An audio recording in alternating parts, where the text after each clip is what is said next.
Bismillahirrahmanirrahim.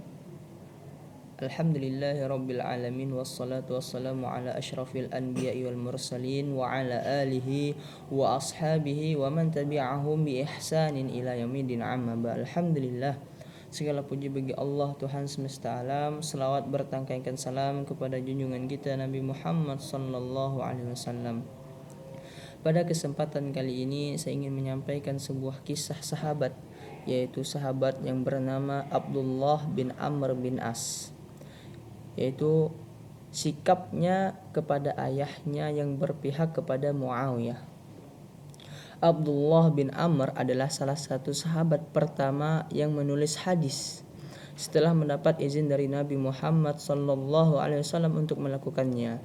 Sepanjang hidupnya ia telah meriwayatkan sekitar 1000 hadis Nabi. Pada akhirnya Abdullah bin Amr bin As yang telah menuliskan naskah berisi kumpulan hadis yang diberi nama As-Sahifah As-Sadiqah. Kepatuhan Abdullah bin Amr pada ayahnya walau hati menolak. Pada masa itu Muawiyah di Syam menolak kekhalifahan Ali. Sebaliknya Ali tidak akan membiarkan pembangkangan yang dilakukan tidak pada tempatnya. Maka terjadilah perang antara dua kelompok kaum muslimin. Peperangan pertama yaitu Perang Jamal berlangsung kemudian usai. Setelah itu dilanjutkan dengan Perang Siffin, yang itu Amr bin As memilih berpihak kepada Muawiyah. Amr mengetahui bahwa anaknya Abdullah sangat dihormati dan dipercaya oleh kaum muslimin. Maka ia bermaksud untuk mengajak anaknya di barisan Muawiyah. Karena akan sangat menguntungkan bagi pihak Muawiyah, Amr mengetahui bahwa anaknya Abdullah sangat dihormati dan dipercaya oleh kaum muslimin. Maka ia bermaksud mengajak anaknya di barisan Muawiyah karena akan sangat menguntungkan bagi pihak Muawiyah. Selain itu, ia berharap banyak terhadap kepiawaian berperang Abdullah. Ia tahu kiprah anaknya pada peristiwa pembebasan wilayah Syam dan perang Yarmuk. Ketika Amr hendak berangkat ke Siffin, ia memanggil Abdullah anaknya dan berkata kepadanya, "Abdullah, bersiaplah untuk berangkat. Kamu akan ikut berperang di pihak kami." Abdullah menjawab, "Itu tidak mungkin. Rasulullah telah berpesan kepadaku agar aku tidak membunuh sesama muslim." Dengan kecerdikannya, Amr terus berusaha meyakinkan anaknya.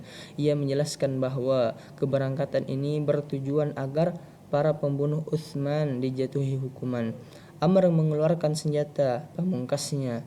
"Abdullah, masih ingatkah kamu akan pesan Rasulullah ketika tanganmu ditaruh di atas tanganku? Beliau bersabda, 'Taatilah ayahmu.' Sekarang aku menyuruhmu berangkat dan berperang di pihak kami." Abdullah berangkat demi ketaatannya kepada sang ayah. Ia bertekad untuk tidak ikut menghunus senjata dan tidak membunuh sesama muslim. Akan tetapi bagaimana caranya? Yang penting ia sekarang sudah berangkat bersama ayahnya. Adapun jika perang sudah terjadi, maka Allah yang akan memutuskan apa yang akan terjadi. Perang pun berkecamuk dengan sengitnya, benar-benar sangat mencekam. Para ahli sejarah berbeda pendapat. Apakah Abdullah ikut bertempur di awal peperangan atau tidak? Menurut kami, ia ikut berperang di awal pertempuran, karena beberapa saat setelah pertempuran dimulai, terjadilah peristiwa yang menjadikan Abdullah bin Amr mengambil sikap tegas dan terang-terangan menentang peperangan itu, serta menentang tindakan Muawiyah. Ammar bin Yasir saat itu berperang di pihak Ali. Ammar sangat dihormati dan dimuliakan oleh para sahabat. Lebih dari itu, sejak dahulu Rasulullah mengabarkan kematian dan siapa pembunuhnya. Ketika itu Rasulullah bersama para sahabat sedang membangun Masjid Nabawi. Tidak lama setelah kedatangan mereka di batu yang digunakan sebagai bahan bangunan ialah batu-batu berat, hingga orang-orang yang terkuat pun hanya mampu mengangkat satu. Namun Ammar karena sangat gembira dan bersemangat mampu mengangkat 2 batu sekaligus. Rasulullah menyaksikan hal tersebut. Beliau terus memperhatikan dengan mata berkaca-kaca. Beliau bersabda, "Duhai putra Sumayyah, ia akan mati dibunuh oleh kelompok pembangkang." Para sahabat yang ikut dalam pembangunan masjid itu mendengar sabda Rasulullah ini dan masih tetap mengingatnya, termasuk Abdullah bin Amr. Di awal pertempuran antara kelompok Ali dan kelompok Muawiyah, Ammar naik ke tempat yang agak tinggi dan berseru, "Hari ini kita akan berjumpa orang-orang tercinta, yaitu Rasulullah dan para sahabatnya." Beberapa orang dari kelompok Muawiyah sepakat untuk membunuhnya. Mereka membidikkan anak panah mereka dan berhasil mengantarkan Ammar ke dunia para syuhada. Berita terbunuhnya Ammar menyebar sangat cepat. Abdullah tercengang penuh kemarahan. "Apa? Ammar terbunuh dan kalian pembunuhnya? Kalau begitu kalianlah para pembangkang. Kalian berperang di jalan yang sesat."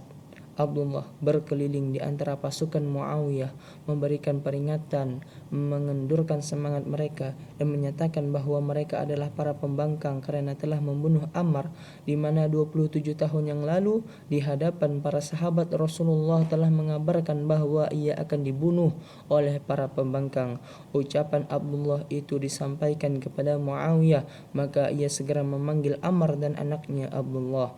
Ia berkata kepada Ammar, "Mengapa tidak kamu bungkam anak gila ini?" Abdullah menjawab, "Aku tidak gila. Aku pernah mendengar Rasulullah bersabda kepada Ammar, 'Kamu akan dibunuh oleh kelompok pembangkang.'" Muawiyah berkata kepadanya, "Mengapa kamu berada di pihak kami?" Abdullah menjawab, "Karena Rasulullah menyuruhku patuh kepada ayah. Aku telah mematuhinya, tetapi aku tidak ikut berperang." Di saat mereka sedang berbincang-bincang seperti itu, seseorang masuk memintakan izin menghadap untuk laki-laki pembunuh Ammar. Abdullah langsung berseru, "Izinkan dia masuk dan sampaikan kepadanya bahwa neraka telah menunggunya." Muawiyah tidak bisa menahan kemarahannya. Ia berkata kepada Ammar, "Tidakkah kau dengar perkataannya? Sebaliknya, dengan tenang dan damai, begitulah sifat orang-orang yang bertakwa." Abdullah menegaskan kepada Muawiyah bahwa yang dikatakannya adalah benar, dan orang-orang yang membunuh Ammar adalah para pembangkang. Ia menoleh kepada ayahnya dan berkata, "Seandainya Rasulullah tidak menyuruhku patuh kepada ayah, pasti aku tidak mengikuti perjalanan ini." Muawiyah dan Ammar keluar memeriksa pasukan. Alangkah terkejutnya mereka ketika mengetahui bahwa semuanya membicarakan nubuat Rasulullah terhadap Ammar. "Kamu akan dibunuh oleh kelompok pemberontak." Ammar dan Muawiyah merasakan bahwa desas-desus itu akan memicu pembangkangan terhadap Muawiyah, maka mereka memikirkan suatu muslihat. Mereka mendapatkan lalu melontarkannya kepada segenap pasukan. Keduanya berkata, Benar, Rasulullah pernah mengatakan kepada Ammar bahwa ia akan dibunuh oleh kelompok pembangkang. Nubuat Rasulullah itu benar, dan buktinya sekarang Ammar telah dibunuh. Nah, siapakah sebenarnya yang telah membunuhnya?"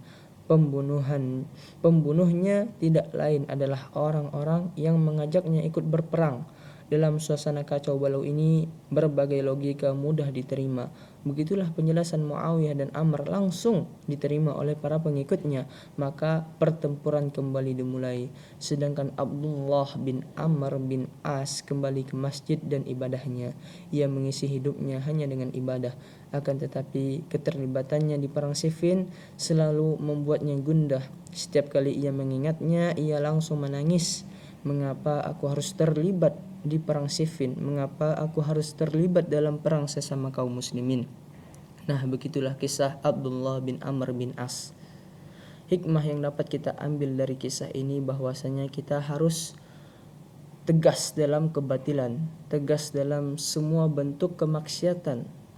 Dan yang kedua, ketika orang tua kita salah, marilah kita menegurnya dengan cara yang hikmah, dengan cara yang sopan. Mungkin cukup sekian yang dapat saya sampaikan, mudah-mudahan bermanfaat. Akhirul kalam, wassalamualaikum warahmatullahi wabarakatuh.